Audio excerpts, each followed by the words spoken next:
ഒരു റിയാലിറ്റി ഷോയുടെ കണ്ടസ്റ്റൻ്റ് ആയിട്ട് വന്നു, പല സിനിമകളിൽ പാടി, പല ആൽബംസ് ചെയ്തു, നല്ല നല്ല അവാർഡുകൾ വാങ്ങിച്ചു, ജനപ്രീതി ലഭിച്ചു. ഇപ്പോൾ ഒരു റിയാലിറ്റി ഷോയുടെ ജഡ്ജായിട്ടിരിക്കുകയാണ്. ആ ഒരു ട്രാൻസിഷനെ സിതാര എന്ന് പറയുന്ന ഒരു വ്യക്തി എങ്ങനെയാണ് കാണുന്നത്? ഞാനിപ്പോ 2-3 ഷോ ആയി. ഇപ്പോൾ എന്ത് തോന്നുന്നു അതാണ് ചോദ്യം. അല്ല, എന്ത് തോന്നുന്നു, ശരി, ആലോചിക്കണം.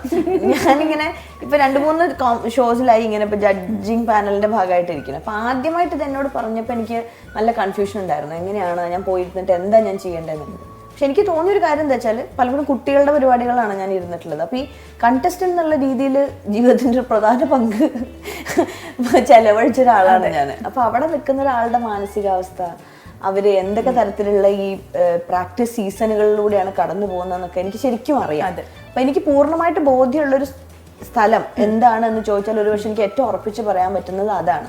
ഒരു മത്സരാർത്ഥിയായിട്ട് ഒരാളുടെ വിവിധ തലങ്ങളിലൂടെയുള്ള യാത്ര, സൈക്കോസിന്റെ പല അവസ്ഥാന്തരങ്ങളിലൂടെ കടന്നു പോയിട്ടുണ്ട് ഞാൻ. അപ്പം അതും അറിയുന്നത് കൊണ്ട് തന്നെ ഒരു എനിക്കൊക്കെ ജഡ്ജിങ് പാനലിൽ കിട്ടിയിട്ടുള്ള ആളുകളിൽ പലരും അവരുടെ എക്സ്പീരിയൻസിന്റെ ഒരു വലിയ പങ്ക്, വർഷങ്ങളുടെ എക്സ്പീരിയൻസ് ആണ് ഈ കമന്റ്സ് ആയിട്ട്, ചെറിയ ചെറിയ കമന്റ്സ് ആയിട്ട് ക്യാപ്സ്യൂൾ പരുവത്തിൽ നമുക്ക് തന്നിരുന്നത്. വളരെ ഹെൽപ്ഫുൾ ആയിട്ടുണ്ട്. വളരെ എന്താ പറയുക, ക്രിട്ടിക്കലായിട്ട് കാര്യങ്ങൾ നോക്കി കാണുന്ന ആളുകളും ഉണ്ടായിരുന്നു. ചിത്ര ചേച്ചിയെ പോലെ ഭയങ്കര സ്വീറ്റായിട്ട് പറഞ്ഞിരുന്ന ആളുകളും ഉണ്ടായിരുന്നു.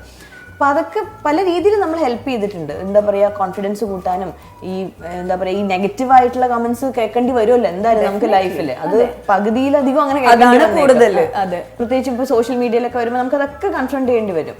അപ്പൊ അതിനെയൊക്കെ നേരിടാൻ ഇത്തരം സാഹചര്യങ്ങളൊക്കെ നമ്മൾ ഒരുപാട് സഹായിച്ചിട്ടുണ്ട്. അപ്പൊ ഞാൻ ഇപ്പൊ കുട്ടികൾ വരുന്ന സമയത്ത് എനിക്ക് എൻ്റെ ഗുരുക്കന്മാര് അല്ലെങ്കിൽ എനിക്ക് മുമ്പ് എനിക്ക് പറഞ്ഞു തന്നിട്ടുള്ള ആളുകളൊക്കെ പറഞ്ഞ കാര്യങ്ങൾ ഷെയർ ചെയ്യാൻ നോക്കും. അത് സമാധാനത്തോടെ ഷെയർ ചെയ്യാൻ നോക്കും. അതെനിക്ക് ഭയങ്കര ഇഷ്ടമാണ്.